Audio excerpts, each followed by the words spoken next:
গোসল ফরজ হয় বিশেষ করে স্ত্রী সহবাসের মাধ্যমে, তখন খুব বিলম্ব না করে তাড়াতাড়ি গোসল করে নেওয়া উচিত, উত্তম। যদি বিলম্ব করতে হয় কোনো কারণে, তাহলে রাসূল আকরাম সাল্লাল্লাহু আলাইহি ওয়াসাল্লাম সুন্নাহ হলো অজু করে নেওয়া, কমপক্ষে অজু করে অন্য স্বাভাবিক কাজকর্ম করা যেতে পারে। ওযু না করলে অন্তত তায়াম্মুম করে নিবে।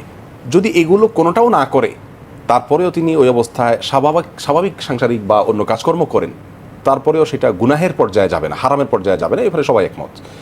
কিন্তু এক্ষেত্রে আমরা যেটা দেখি আমাদের সামাজিক প্রেক্ষাপটে, মেয়েদের ক্ষেত্রে শাশুড়ি হোক, ননদ হোক বা অন্য কেউ হোক, থার্ড পার্সন থেকে দেখা হয় যে সহবাসের পরে সে গোসল না করে সংসারে কোনো কাজ করতে পারবে না, বাচ্চাকে দুধ খাওয়াতে পারবে না, সে এইটা করতে পারবে না, ওইটা করতে পারবে না, রান্না করতে পারবে না। এই সবগুলো মন গড়া কথাবার্তা, কোরআন হাদিসে কোথাও এটা বলা নেই। ছেলের বেলা কিন্তু এটা বলা হয় না। একজন ছেলে যখন স্ত্রী সহবাসের পরে সে গোসলের পরে যদি বিলম্ব করে, অন্য কোনো কাজ করে, তখন কেউ এই ফতোয়াটা দিতে আসে না কেউ। যত ফতোয়া সব ওই মেয়ের উপরে খাটাইতে আসে। অথচ ইসলামের ক্ষেত্রে নারী পুরুষ সকলের জন্য সমান বিধান রেখেছে যে যত দ্রুত সম্ভব গোসল করে ফেলো, অপবিত্র অবস্থা যত কম থাকতে পারো ততই কল্যাণের।